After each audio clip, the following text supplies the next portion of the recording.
उसका जीवन कच्ची मिट्टी हर सांचे में वो ढलती है। हो उसका जीवन कच्ची मिट्टी हर सांचे में वो ढलती है। देती है जग को जियारा खुद बाती बन जलती है। अपनों के नाम वो कर जाती है।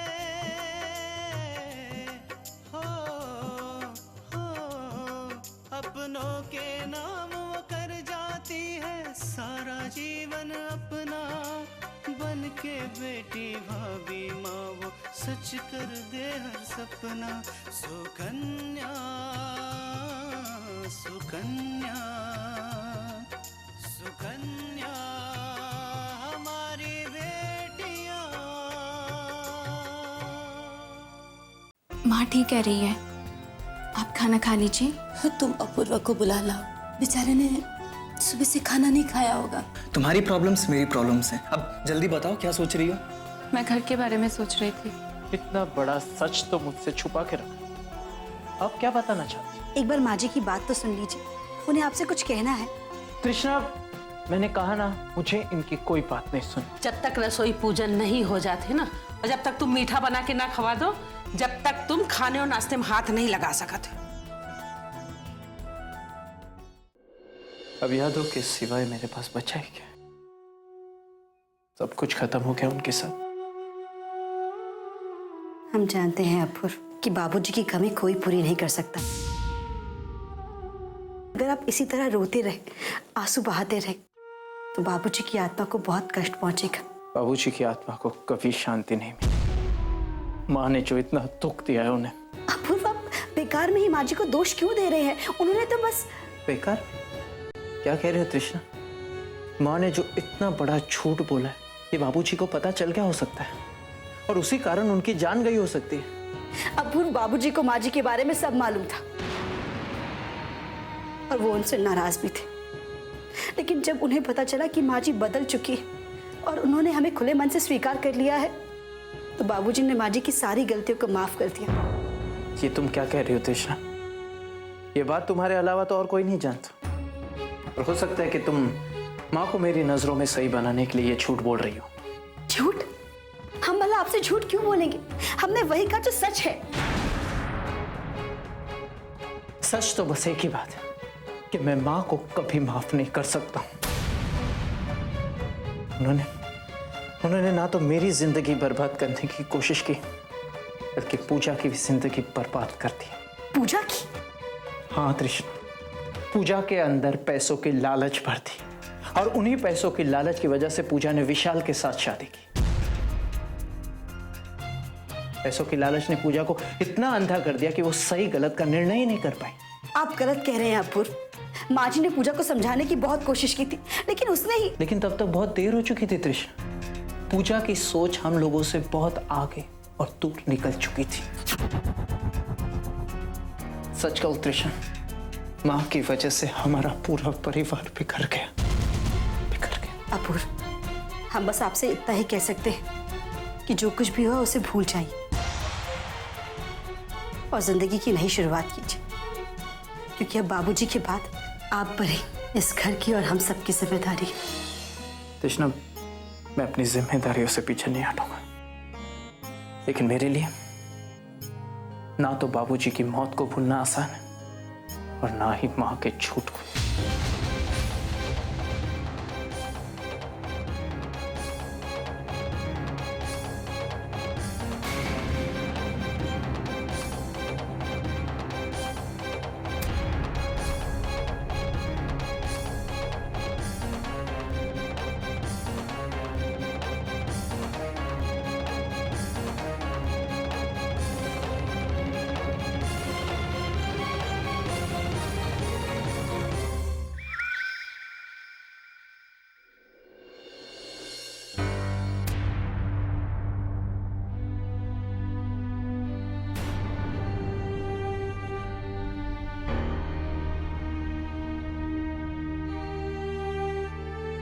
विराज,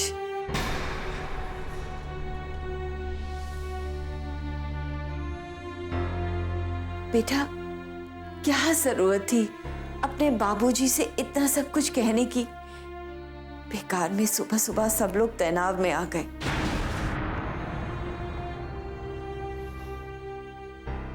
माँ, मैं बिल्कुल कुछ नहीं कहता। अगर आप अपने हक की बात खुद रख पाती।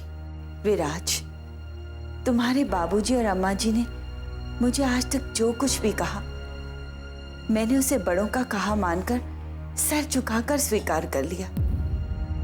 हो सकता है कभी कभी वो सही ना भी हो, लेकिन मुझे उनकी बात मानने में कोई ऐतराज नहीं है बेटा। लेकिन माँ, मुझे है ऐतराज।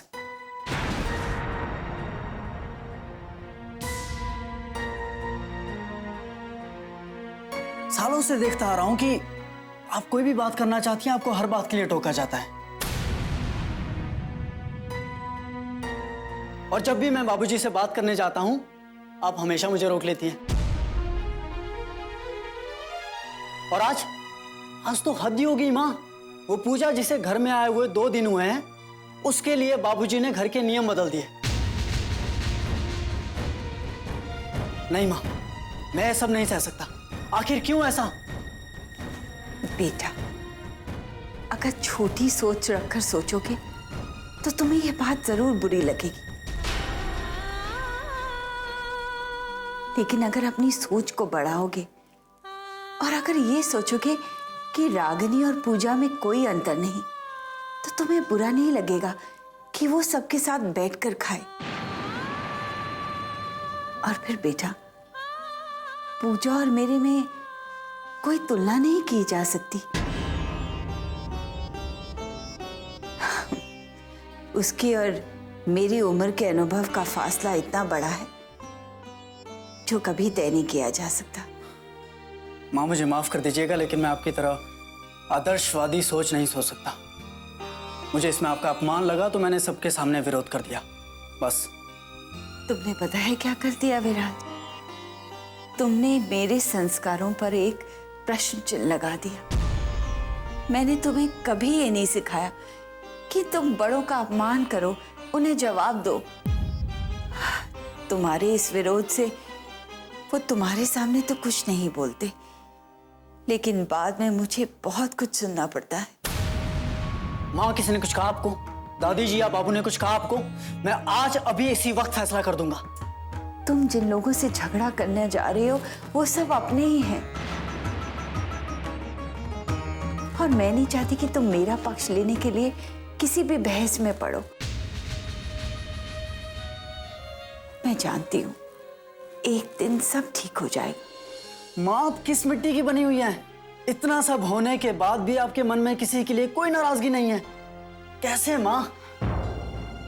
बेटा, एक परिवार में सब लोगों के विचार एक जैसे नहीं होते, और सब लोग अगर एक ही बात पर बहस करें तो परिवार बिखर कर रह जाता है। उसका अंजाम अच्छा या बुरा सबको भुगतना पड़ता है बेटा। मुझे माफ कर दीजिए माँ।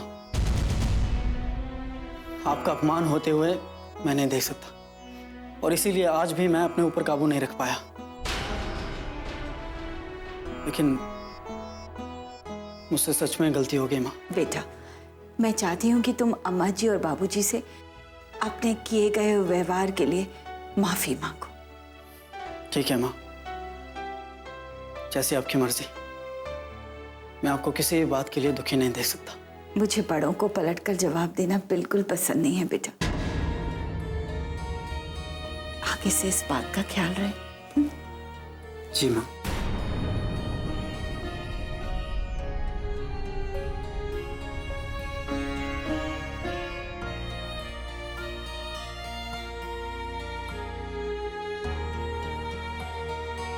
सुकन्या हमारी बेटियां।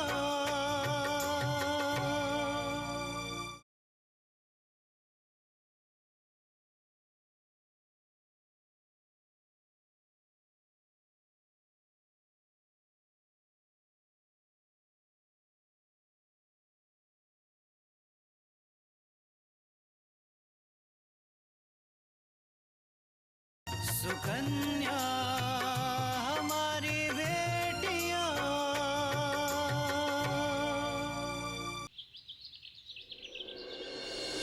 मैं मानती हूँ उमा कि पैसों की कमी की वजह से मेरे अंदर असुरक्षा की भावना पैदा हो गई थी। ऊपर से अपूर्वा की पापा की ईमानदारी, उसने तो इस भावना को और बढ़ा दी थी। लेकिन मैं करती भी क्या? मेरे बच्चे छोटी छोटी चीजों के लिए परेशान होते, ये मुझे मंजूर नहीं था। कल्याणी, तू परेशान मत हो। मुझे पता है तूने कैसा समय देखा है और अपने बच्चों की शिक्षा के लिए जाने क्या क्या किया था तूने। मैं सब जानती हूँ। मैंने अपूर्वा और पूजा के लिए क्या कुछ नहीं किया, लेकिन इस बीच में ये भूल गई कि मैं किसी की पत्नी हूं और अपने पति को समझना चाहिए। उमा, देखो ना, आज जिन बच्चों के लिए मैंने अपने पति को नहीं समझा, उनसे दूर रही, आज वही बच्चे आज मुझे दूर कर रहे हैं। तू अपूर्वा की बात को दिल पर मत लगा। तुझे पता है ना, वो बचपन से ही गुस्से वाला है। देखना 2-4 दिन में सब ठीक हो जाएगा। जब वो शांत हो जाएगा ना, तो खुद ब खुद वो तुझसे माफी मांगने आएगा। भगवान भी हर इंसान के किए का फल यही देता है उमा। तृष्णा को परेशान करने में मैंने कोई कसर नहीं छोड़ी। और देखो ना, आज तृष्णा ही मेरा सबसे बड़ा सहारा बनकर खड़ी है। तृष्णा जैसी बहू बहुत भाग्यशाली लोगों को मिलती है। हाँ कल्याणी, मुझे पता है तृष्णा बहुत ही सुलझी हुई लड़की है, इसीलिए मैं अपूर्वा की तरफ से बिल्कुल निश्चिंत हूँ। मुझे मालूम है, देखना तृष्णा के रहते अपूर्वा ज्यादा दिन तक तेरे से दूर नहीं रह सकता। अच्छा उमा, बिंदिया दिखाई नहीं दे रही? वो अपने कमरे में होगी, और कहाँ जाएगी? उसकी तो अलग अपनी दुनिया है, जाने कहाँ कहाँ अपने ख्वाबों में खोई रहती है। हाँ उमा, ये दिन ऐसे ही होते हैं। बच्चे ना दिन में सपने देखा करते हैं। वो कहती है मैं दिन में नौकरी करूंगी और साथ में सीए की पढ़ाई करूंगी। अपने पैरों पर खड़ा होना चाहती है ना, इसीलिए। उसे नौकरी करने की क्या जरूरत है?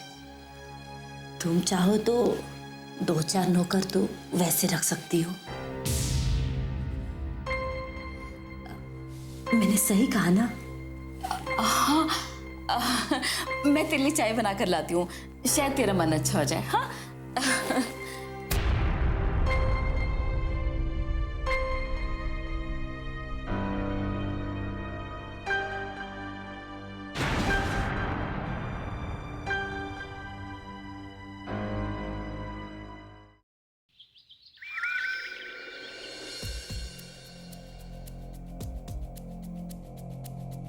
विशाल,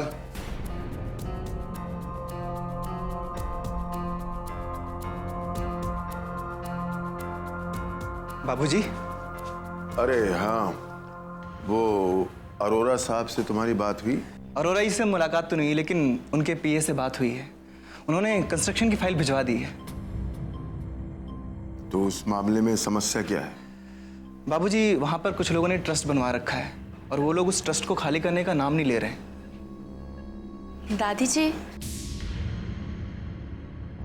खाना लगा दिया है, चलिए खाना खा लीजिए। अब वही चलत है। छोटकी दुल्हन जी, जरा इस सुई में धागा तो डाल दे, तो दिखाइयो नहीं खे देता भाई। लाइए हम कर देते। हाँ, तो तुम क्या कह रहे थे? बाबूजी, आप बिल्कुल चिंता मत करिए, मैंने जमीन पर कब्जा करने की पूरी तैयारी कर ली है। आप देखिए, हम लोग यहाँ से शुरू करेंगे। जब यहाँ तक पहुँच जाएंगे तो ट्रस्ट वाले खुद ब खुद वो जगह छोड़ देंगे, और उसके अलावा हमारे पास दूसरा ऑप्शन है। अगर वो फिर भी नहीं माने तो हम पुलिस वालों से उन्हें हटवा देंगे।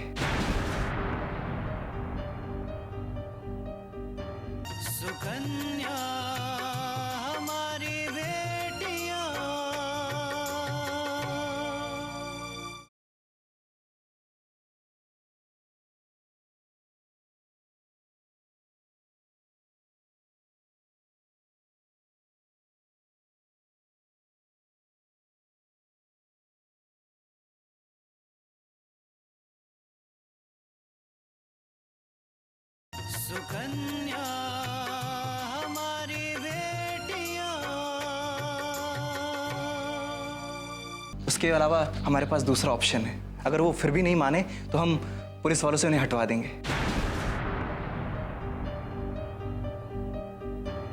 विशाल, तुम्हारी तैयारी तो बहुत है, लेकिन बेटा ये तैयारी सिर्फ कागजी है। मतलब बाबूजी? देखो, अगर तुम्हारे कहने के मुताबिक हम लोग काम करेंगे तो न सिर्फ ये जमीन हमारे हाथ से निकल सकती है, बल्कि हम किसी कोर्ट केस में भी फंस सकते हैं। नहीं बाबूजी, मैंने इस केस में काफी तैयारी की है। देखो विशाल, हम जो कह रहे हैं इसे ध्यान से सुनो। तुम्हारा अनुभव कागजी है, किताबी है, लेकिन विराज ने अपना अनुभव समय से लड़कर हासिल किया है। तुम्हें अभी विराज से काफी कुछ सीखना है विशाल। ऐसे काम में विराज काफी माहिर है, तुम उसकी मदद लो, और जब वो जमीन हमारे हाथ आ जाए तो फिर तुम अपना काम शुरू कर दो। जी बाबूजी। दादा की तारीफ कर रहे हैं बाबूजी। भूल गए, सुबह सुबह उल्टा जवाब दिया था उन्होंने। इतने ही अच्छे हैं तो माफी मांगनी चाहिए थी ना। बाबूजी, बाबूजी वो सुबह सुबह थोड़े गुस्से में आकर मैंने आपको जवाब दे दिया था, उसके लिए मुझे माफ कर दीजिए।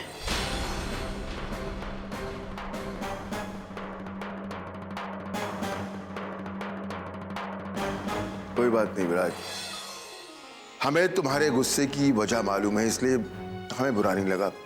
वैसे भी सुबह की बात थी, हम भूल गए। और हाँ विराज, विशाल से अरोरा साहब वाला मामला समझ लो। मेरे ख्याल में ये काम तुम्हारे बगैर नहीं हो सकता। जी बाबूजी, ठीक है। हाँ रघु, बोलो। आओ विशाल, चलो। जी भैया।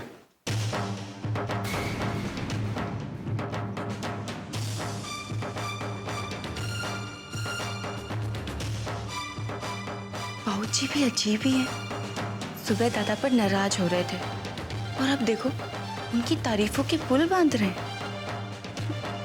कितनी मेहनत की थी विशाल ने, लेकिन दादा के आगे सब बेकार। ऐसा लग रहा है कि दादा के आगे ना इनकी कोई वैल्यू ही नहीं है।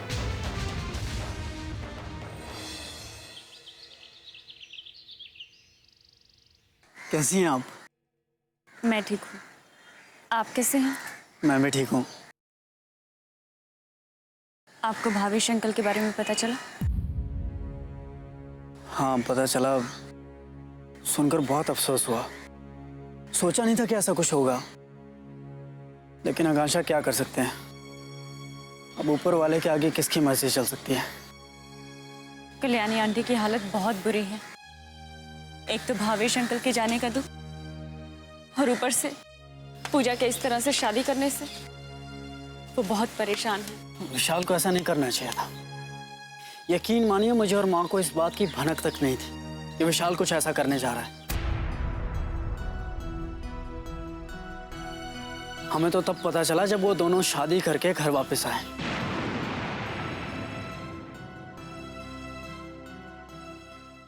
सुकन्या हमारी बेटियां।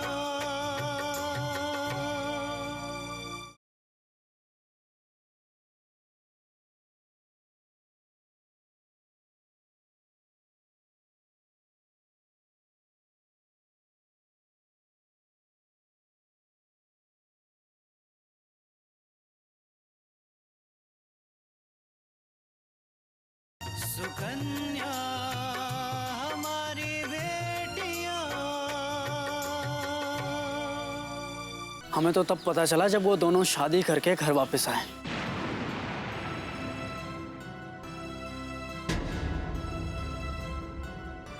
पूजा ने बहुत बड़ी गलती की है और वो अपनी गलती मानने के लिए तैयार भी नहीं है। उसे तो सिर्फ ये लगता है कि अगर तृष्णा दी ने अपूर्व जीजू को आपके बाबूजी की सच्चाई नहीं बताई होती तो ये रिश्ता नहीं टूटता और ना ही इतना बड़ा हादसा होता। आशा, पूजा की आंखों पे ना प्यार की पट्टी बंधी हुई है, लेकिन जब उसे एहसास होगा कि उसने क्या किया है और दिल से सोचेगी कि कितनी बड़ी गलती हुई है उससे, तब उसे पता चलेगा कि आखिर गलती क्या की है उसने। पता नहीं कैसे पूजा का दिल अपने माँ बाप के खिलाफ जाने को हुआ। मैं तो ये सोच के भी डर जाती हूँ कि कैसे पूजा ने इतना बड़ा कदम उठाने के लिए सोचा। विशाल के इस कदम से माँ भी बहुत दुखी है। उन्हें लगता है कि विशाल की इसी गलती के कारण भावेश अंकल की मौत हुई है और माँ तो कल्याणी आंटी से बात करने की हिम्मत तक नहीं जुटा पा रही है। इतने बड़े और समझदार होते हुए भी कितनी बड़ी नादानी की है इन लोगों ने। आकांक्षा, वैसे आप तो कभी ऐसी गलती नहीं करेंगी ना? आप तो कभी अपने माँ बाप के खिलाफ नहीं जाएंगी ना? कभी नहीं। मैं तो ऐसा करने के बारे में सोच भी नहीं सकती। विराज, तुम्हें पता है मेरे पापा मेरी ताकत है। अगर मैं उनके खिलाफ जाने के बारे में सोचूंगी भी ना तो मेरी सारी ताकत, मेरी शक्ति ही खत्म हो जाएगी। शायद उस दिन मैं ही खत्म हो जाऊं। अगर हम अपनी जिंदगी में अपने माँ बाप को थोड़ी सी भी खुशी दे पाए ना तो इससे बढ़कर और कोई बात हो ही नहीं सकती। मैं तो हमेशा यही चाहूंगी कि मेरे माँ बाप हमेशा खुश रहें। आकांक्षा, आपसे बातें करके बहुत अच्छा लगता है। मुझे भी। मेरा कोई दोस्त नहीं है, लेकिन जब आपसे बातें करती हूँ तो ऐसा लगता है जैसे एक दोस्त से बात कर रही हूँ।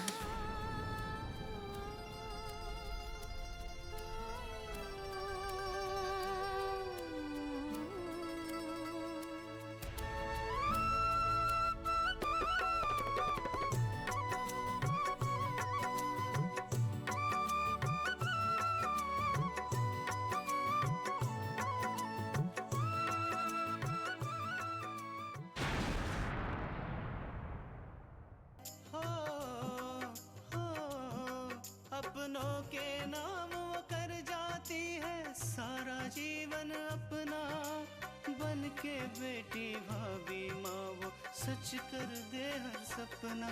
सुकन्या सुकन्या